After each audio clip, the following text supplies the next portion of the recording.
دنیا میں 5 عورتیں ایسی ہیں جو ہر وقت غموں میں مبتلا رہتی ہیں، ہر وقت پریشانیوں کی دلدل میں پھنسی رہتی ہیں۔ حضرت امام باقر رضی اللہ تعالی عنہ کے بیٹے حضرت امام جعفر صادق رضی اللہ تعالی عنہ فرماتے ہیں اے اسلام کی مقدس شہزادیوں، دنیا میں 5 عورتیں اس طرح کی رہتی ہیں جو ہر وقت ہر گھڑی دن رات پریشانیوں کی دلدل میں پھنسی رہتی ہیں، جو ہر وقت غموں کی دلدل میں پھنسی رہتی ہیں۔ غم کیا ہیں؟ غم انسان کو اندر سے کمزور کر دیتے ہیں، غم انسان کو اندر سے کھوکھلا کر دیتے ہیں، غم انسان کو جلد بوڑھا کر دیتے ہیں۔ غموں میں مبتلا شخص دنیا سے جلد رخصت ہو جاتا ہے۔ ہر وقت کے غموں اور دکھوں میں مبتلا شخص دیگر لوگوں کی نسبت دنیا کو جلد الوداع کہہ کے قبر کی اندھیری کوٹھڑی میں جا ڈیرے لگاتا ہے۔ فرمایا دنیا میں رہنے والی ہر ایک عورت کو مرتے دم تک خوشیاں مل سکتی ہیں سوائے ان 5 عورتوں کے۔ ان 5 عورتوں کو کبھی بھی خوشی میسر نہیں ہو سکتی۔ پوچھا گیا حضرت وہ 5 بدقسمت عورتیں کون کون سی ہیں، وہ 5 بد نصیب عورتیں کون کون سی ہیں؟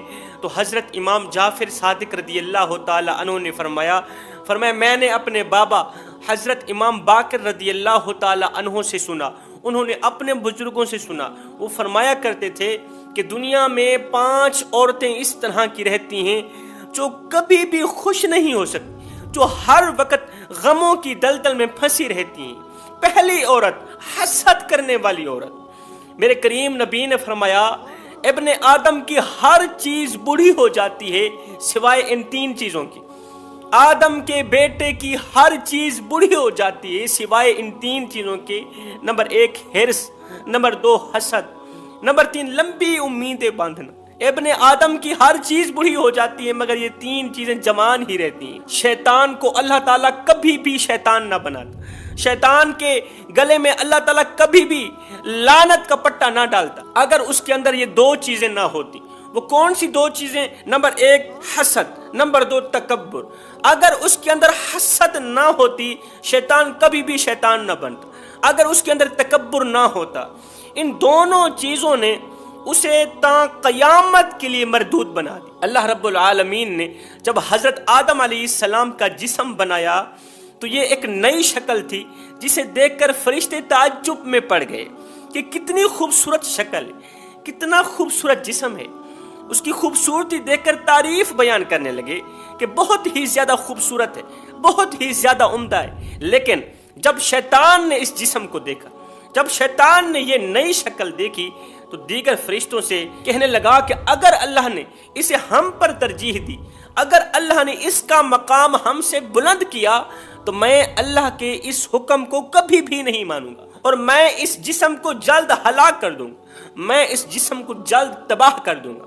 یہ حسد کی آگ میں جل کر، تکبر میں آ کر، تکبر کی آگ میں جل کر شیطان نے کیا کیا؟ حضرت آدم علیہ السلام کے جسم کے اوپر تھوک ڈال دیا، تھوک پھینک دیا۔ یہ تھوک سیدھا ناف والی جگہ پر گیا۔ جیسے ہی تھوک ناف والی جگہ پر گیا تو میرے اللہ نے فرمایا اے جبریل، جس جگہ شیطان نے تھوکا ہے اس جگہ سے مٹی نکال دو۔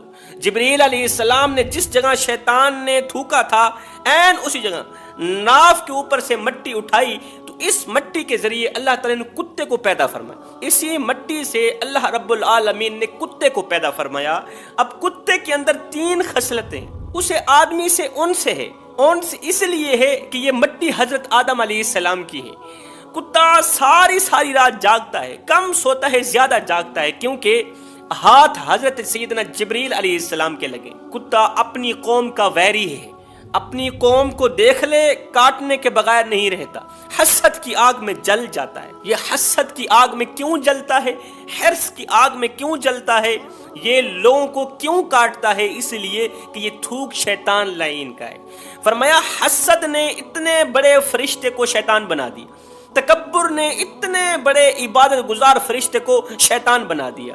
اے اسلام کی مقدس شہزادیوں، حسد تمہاری نیکیوں کو اس طرح کھاتا ہے، اس طرح کھاتا ہے جس طرح آگ لکڑیوں کو کھاتی ہے۔ حسد کی آگ میں جلنے والی عورت ہر وقت اس سوچ میں غرق رہتی ہے کہ فلاں عورت کو اللہ تعالیٰ نے ہزاروں نعمتوں سے نوازا ہے اور میں ان نعمتوں سے محروم کیوں ہوں؟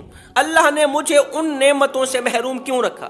اللہ نے مجھے ان خوبیوں سے محروم کیوں رکھا جو خوبیاں دوسری عورت میں پائیں؟ وہ رزق، وہ مال، وہ نعمتیں، وہ خوبیاں، وہ حسن، وہ جمال میرے پاس کیوں نہیں؟ اب حسد کی آگ میں جلنے والی یہ عورت کوشش کرتی ہے کہ میں اس سے تمام نعمتیں چھین لوں۔ اگر وہ مال اللہ نے مجھے نہیں دیا تو اس کے پاس بھی نہیں رہنا چاہیے۔ اب کافی عورتیں جادوگر، کالا علم رکھنے والے پیروں کے پاس جا کر تعویذ کرواتی ہیں، کوئی ایسا تعویذ دو کہ فلاں عورت کو دی گئی تمام نعمتیں اللہ تعالیٰ واپس چھین لے، اس کا سکون، چین، قرار اللہ تعالیٰ اسے ذلیل و خوار کر دے۔ یاد رہے، جو بھی مسلمان مرد، جو بھی مسلمان عورت کسی مسلمان عورت پر، کسی مسلمان مرد پر جادو کرتی ہے یا کرتا ہے، وہ دائرہ اسلام سے خارج ہو جاتا ہے۔ اللہ تعالیٰ ایسے لوگوں کو دائرہ اسلام سے نکال دیتا ہے۔ فرمایا، اے عورتوں، کبھی بھی حسد نہ کرنا، حسد کرو گی تو ہمیشہ کے لیے حسد کی آگ میں جلتی ہی رہو گی۔ فرمایا، دوسری عورت بد چلن اور بے حیا عورت جو غیر محرم مردوں کے سامنے بیٹھنا پسند کرتی ہے،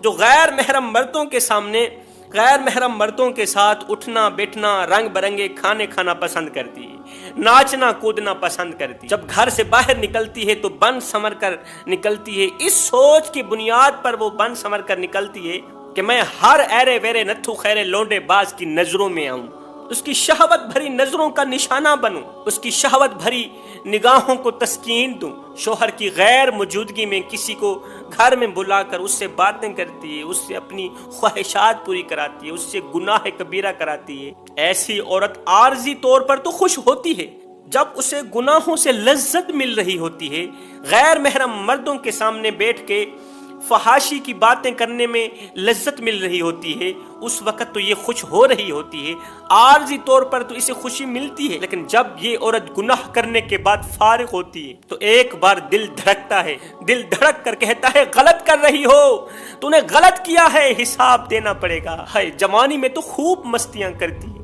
جوانی میں تو خوب لذتیں اٹھاتی ہیں، لیکن جب چہرے پر جھریاں پڑ جاتی ہیں پھر کیا ہوتا ہے؟ ہاتھ تو ہوتے ہیں مگر بوڑھی عورتوں کی طرح، ہاتھ تو ہوتے ہیں مگر ان ہاتھوں میں طاقت نہیں ہوتی، چہرہ تو وہی ہے، پتہ نہیں حسن کہاں گیا ہے، چہرے کی رونق کہاں گئی، وہ زائل ہو گئی۔